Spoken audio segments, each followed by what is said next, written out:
बिस्मिल्लाहिर्रहमानिर्रहीम। अस्सलाम वालेकुम। मेरा चैनल है मैथ विद उमर के नाम से। आज हम स्टेट्स का chapter number 8 last chapter analysis of time series ये स्टडी करेंगे। इसकी एक्सरसाइज हम देखते हैं और उसके कुछ क्वेश्चन सॉल्व करते हैं। एनालिसिस ऑफ टाइम सीरीज़ का मतलब होता है कि आप टाइम सीरीज़ को एनालिस करते हैं, ऑब्ज़र्व करते हैं कि टाइम सीरीज़ वर्क किस तरह करती है स्टेट्स के अंदर। हमारे पास जो एक्सरसाइज के क्वेश्चंस आते हैं, इसमें हमारे पास जो क्वेश्चन है 8.11 है। मैं इसको आपको बारी बारी सारे क्वेश्चंस करवाऊंगा। पहले हम 8.11 के बारे में डिस्कस कर लेते हैं। वो आता है, सबसे पहले इसमें क्वेश्चन आता है what is moving average, calculate a 7-day moving average for a following record.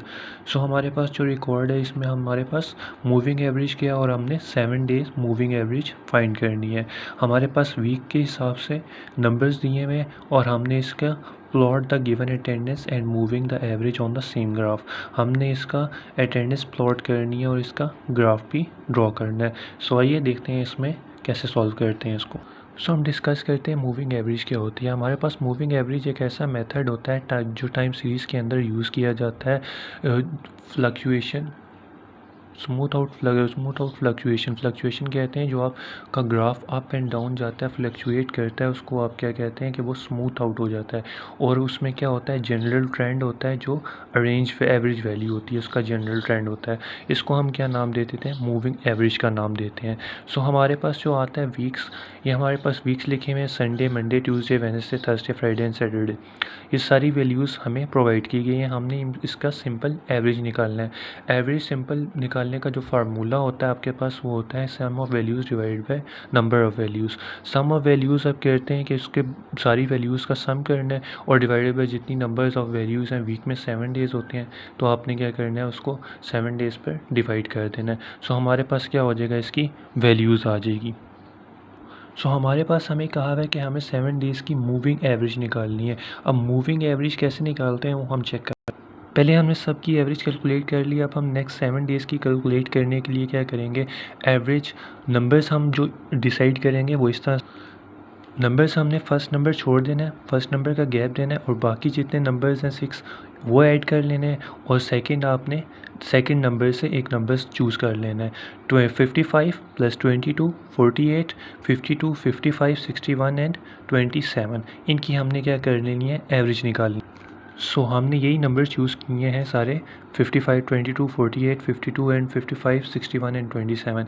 इनकी हमने क्या निकाल ली है, एवरेज निकाल ली है। Next day shift 1 day shift करने का मतलब होता है कि एक नंबर आपने पीछे से छोड़ना है और एक नंबर आपने नेक्स्ट नंबर आपने ऐड कर लेना है। नेक्स्ट लाइन का जो नंबर है वो हमने ऐड कर लेना है।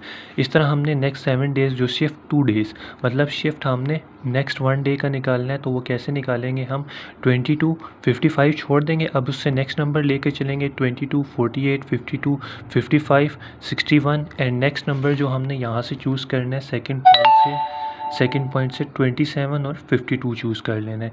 इनकी हमने क्या कर लेनी है, एवरेज निकाल लेनी है। उम्मीद करता हूँ आपको समझ आ रही होगी।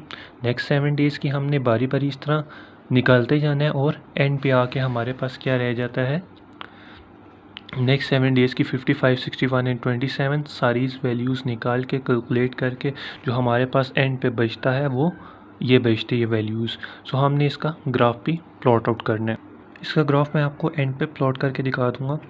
लिहाजा हम नेक्स्ट क्वेश्चन की तरफ चलते हैं। उम्मीद करता हूँ आपको ये क्वेश्चन समझ आई होगी। अगर नहीं समझ आया तो मुझे कमेंट सेक्शन में लाजमी बताना है आपने।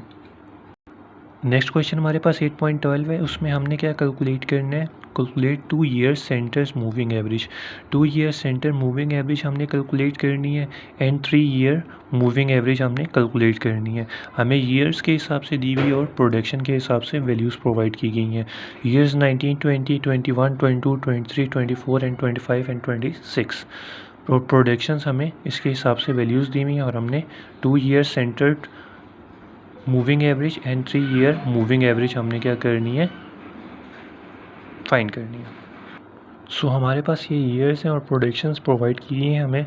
हमने क्या करना है, ईयर्स मूविंग एवरेज के हिसाब से हमने वैल्यूज़ निकालनी है। हमने फर्स्ट 2 लेने हैं, फर्स्ट 2 की क्या करनी है, फर्स्ट 2 को प्लस करना है और जितनी वैल्यूज़ होंगी उन पे डिवाइड करनी है। 2 2 के हिसाब से हम कर रहे हैं तो 2 वैल्यूज़ लेनी है और उसको 2 पे डिवाइड कर देना है। हमारे पास क्या आ जाएगा 770। दूसरा हमारे पास आ जाएगा 732 प्लस 800 डिवाइडेड बाई 2। इसी तरह हमारे पास क्या हो जाएगा, लास्ट में हमारे पास क्या आ जाता है 7, 10 एंड 7 15 नंबर्स आ जाते हैं। इनको हमने 2 पे डिवाइड करके हमारे पास आ जाएगा 730।